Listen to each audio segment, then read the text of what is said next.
We're going to go and launch into the second stanza. Is that a poetry turn, Will? Sure. Great. All right, great. Of our evening this evening. And we're going to be handing the mic over to Connlynn Sinclair. Connlynn's going to be going a little bit off screen here, where he's just going to have an image on the thing and he's going to be working from his notes. So a little bit old school here. And Connlynn Sinclair is a multimedia artist working in prose, poetry, playwriting, podcasting, photography, nice alliteration, graphic design, digital music, and experimental film. He is primarily a speculative fiction writer whose fantastical mysteries and fairy tale retellings are inspired by classic lit and mythological epics, but he also writes about pop culture, mythology, and something near and dear to my heart, psychology. And so with that, he's going to be talking about the Child Ballads, and with that, let's hear it from Connlyn Sinclair.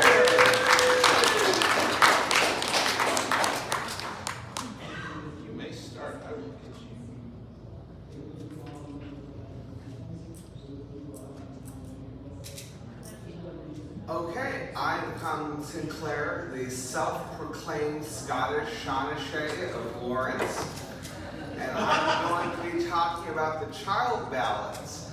Now, a really great question is, what on earth is a child ballad? Because it has nothing to do with children. So, just flash back to COVID, and I'm sitting in my house bored, and I think, I'm going to write a novel about Scottish mythology. So the question is, what is Scottish mythology? That's actually a really complicated question, but it led me to Francis James Child, who collected a number of folk ballads, primarily from the Scottish borders area, but also from lots of places around the British Isles, and they are called the Child Ballads, after Francis James Child. What's fascinating, really, is most of them aren't found anywhere else. They are love stories, tales of murder, political manifestos, fairy tales. It's all wrapped up in poetry. And it's fascinating, and a lot of it is very uniquely Scottish. One of the more fascinating things is that they range in time wildly. Probably the earliest child ballad is King Orfeo, which is a retelling of the Greek Orpheus legend. So we're talking something that probably entered England during Roman occupation. And then that goes all the way into child ballads that are about historical events that can be dated historically. One of the more famous ones that's historically datable is Captain Ward in the Rainbow, which is about the pirate Captain Jack Ward, who we know died in the 1600s. So we're talking almost 2,000 years of oral history condensed in a series of poems that were basically only written down by some guy in Boston in the 1800s. It's nonsense. So, besides the great range of age of the child ballads, the content itself is sometimes very strange. A lot of the characters you'll meet in the child ballads are very common mythological characters. We've got Robin Hood up here. There are over 10 Robin Hood stories in the child ballads. Almost an entire volume of them is dedicated only to Robin Hood stories. You've got Robin Hood and Guy of Gisborne, Robin Hood and the Bold Peddler, Robin Hood this, Robin Hood that. There's more Robin Hood than you can shake a stick at. But what's really fascinating is if you read all these really old Robin Hood stories, almost none of it has to do with what we think of Robin Hood. There are two general formats of Robin Hood legends within the child ballads. The first one is Robin Hood goes on an adventure. There's some evil cop who's going to arrest him. Robin outsmarts him, kills him.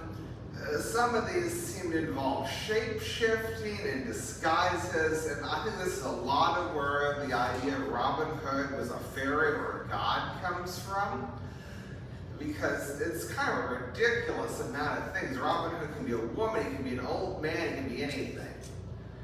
And then on the flip side, there's an entire genre of these, which is Robin Hood is the villain. And you don't really think about Robin Hood being a villain because, he robs the rich and gives to the poor. The hero of the people. Except in most of these cases, some guy challenges Robin Hood to a fight because he wants a bounty on his head. And usually Robin Hood just pays his way out of it after the fight scene, which is always very dramatic.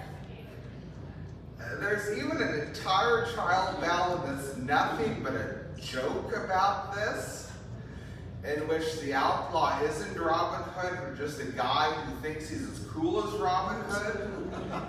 And when the farmer knocks him out and steals all the gold back, the guy's like, well, I'm so cool, why don't you be friends with me? And the farmer's just like, well, you're not really Robin Hood. And the Robin Hood story is I'd be friends with you, but you're just some thief. I'm going to tell the cops on you. So they're self-referential to the point that people knew the tropes, 300 years ago, and were making fun of them. It's fascinating. The other really puzzling thing in the child ballads is Billy Blind. And the question is, who the hell is Billy Blind? Nobody in the right mind knows who Billy Blind is. Billy Blind appears in exactly 3 child ballads in roughly the same role. He's a blind fairy who just does Deus Ex Machina, and the story's over. So everyone is really curious, well, who the fuck is Billy Blind? Why is there a blind guy solving the issue here? So there are 2 answers to who is Billy Blind. One is, Billy Blind is the god Odin. And that seems really out of left field. But it's really the most popular interpretation of this is that if you look at Norse mythology as written down in Iceland, you have the idea that Odin is the twice blind god, the god who has blinded himself in the search for greater, more everlasting knowledge. Well, we know there are Vikings in Scotland. We know that there were a lot of Vikings in Scotland, and it's entirely possible that they brought the idea of a blind God who fixes everything. And they all convert to Christianity, but there's still a blind God that fixes everything. And so you end up with Billy Blind.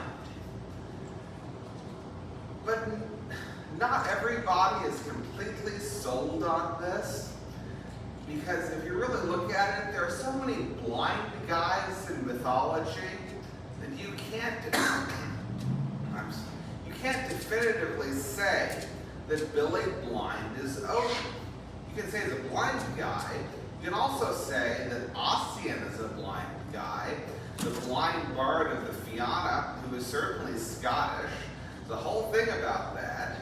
So Billy Blind could be Ossian, or it could be Odin, or it could be neither, it could be both.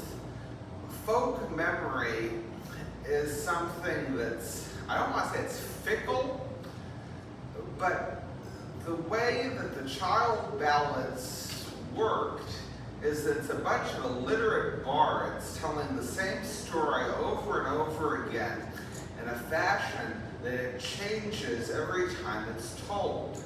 And because it changes every time it's told, there's no definitive version of any child ballad.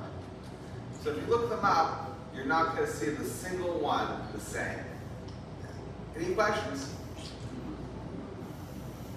I'm curious in the Robin Hood legends and all of them in general, are they transported to a Scottish setting, to the border setting, or are they in their sort of original, like, is Robin Hood in England, or like? That's a great question. A lot of the stories were collected in the border area. A lot of them are English originally. A lot of the stories can be traced to England because, you know, lowland Scotland speaks a Germanic language. It speaks Scots. And Northumbria English, Geordie, and lowland Scots share a lot of the same folklore. So Robin Hood is certainly English, but you see a lot of people in Scotland who tell the same stories. When were these collected? Francis James Child is kind of an interesting guy himself. He was one of the first faculty members at Harvard back right after independence. And he traveled to England, which I don't know how he did it. I mean, we were just at war with them. He just packs up and does all his research there. I kind of wish I knew more about that aspect of the story. What's your favorite of the ballads? Glasgerion, which is always performed under the name Jack O'Ryan because Bert Jansch in the 60s rewrote it as Jack O'Ryan. It's actually a perfect encapsulation of this tradition. Glasgerion is a poet. He is told by a princess that he can go and have sex with her. He oversleeps because of magic, sleeping magic. His butler goes and rapes the princess, pretending to be him. Glasgerion finds this out, and he goes to sleep with the princess and is told his butler raped her. So he kills the butler, and the princess hangs herself, and Glasgerion hangs himself, and it's all absolutely wonderful. The British rock band The Trees set this to the greatest psychedelic beat you could ever want.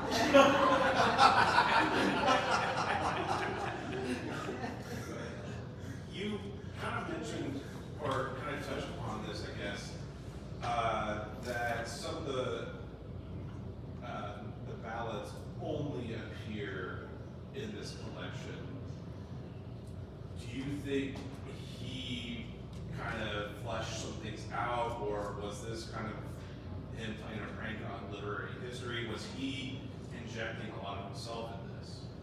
What's absolutely fascinating is a lot of them are fake, but he got them from the guy who faked them, and he got them in good faith.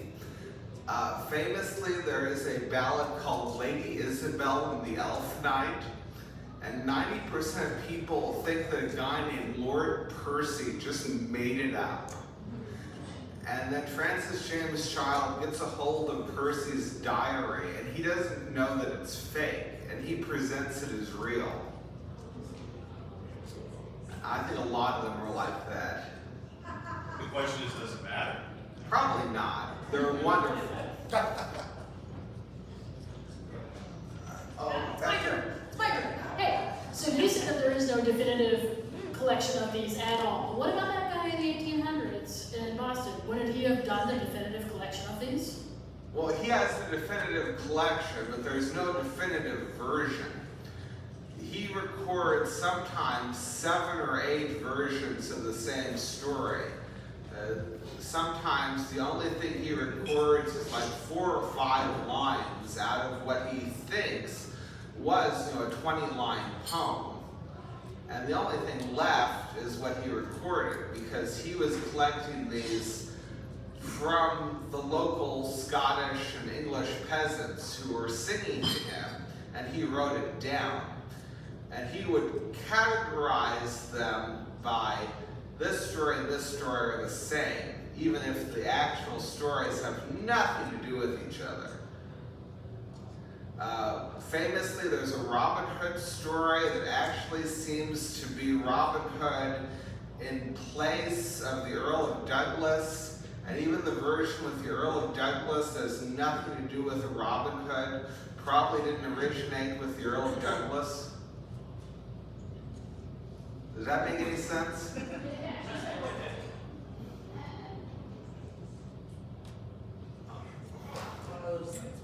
I'm wondering, is there any archaeological discoveries, of the original text discovered that correspond with the Hood, or? Oh, that's actually a good question.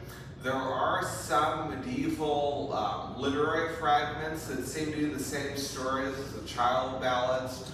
One of my favorite Child Ballads is Hind Horn, famously performed by Matty Pryor.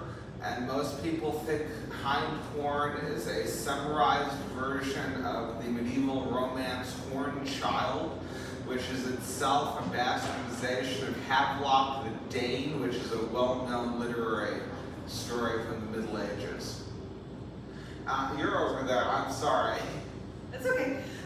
You said, is there sheet music for this? Is there somewhere we can listen to these? Have they been recorded, or is it just? A lot of them have been recorded. The British folk revival in the 60s did dozens of these. If you buy a British folk album, you're almost guaranteed to get a Child Ballad on it. Fairport Convention, the Trees, everybody does Child Ballads. If you start listening to folk music, you find them everywhere, but nobody knows where they came from unless you're really into the scene. Connlyn, which of course was made into a novel multiple times, originates as a ballad in the Child Ballads, which was probably originally a summarized version of a romance which is now lost.